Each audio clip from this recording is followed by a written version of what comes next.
As far as availability on the machine, it's been real good for us. We really haven't had any major issues at all. It's just been normal maintenance.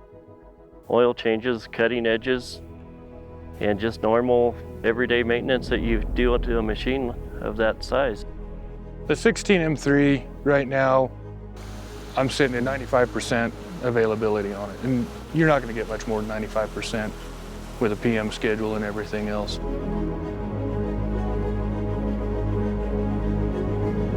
Minimize downtime for Ford. I mean, it saves money, keeps the customer happy.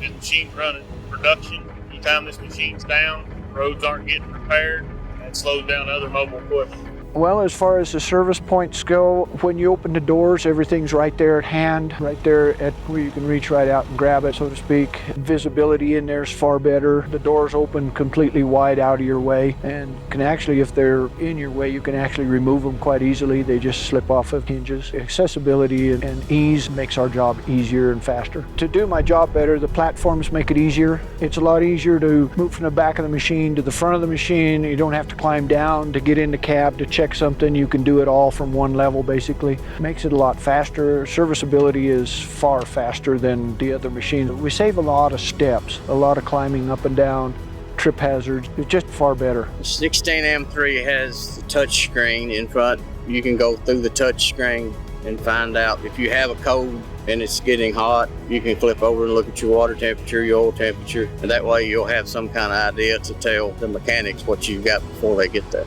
Improved steering protection around the cylinders. That's been a nice option because in the past we have seen rock damage to the cylinders and even the axle, and it tends to protect that area really nice when you get in real rough conditions.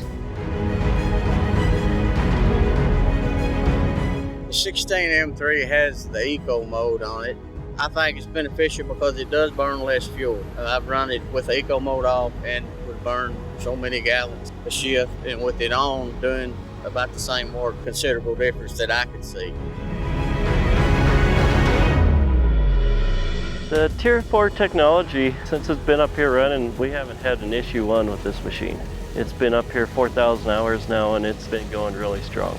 It's just been normal service, fill up the DEF tank, and really so far that's been about it. 16M3 has the regen on it. As far as some pieces of equipment you have to stop and let it go through the regen. This one, it's automatic, it does it itself. You don't have to quit work, you don't have to stop. If I'm just sitting still and the engine's in idle and it goes into the regen, it'll kick up a little bit in RPMs, but that's the only thing I notice. I don't notice any lack of power. I don't even really know what's going on unless I look down and see the light that says it's in regen. So I would be very comfortable to say that the performance of this machine is equal to, if not better than, the other machines that are not Tier 4.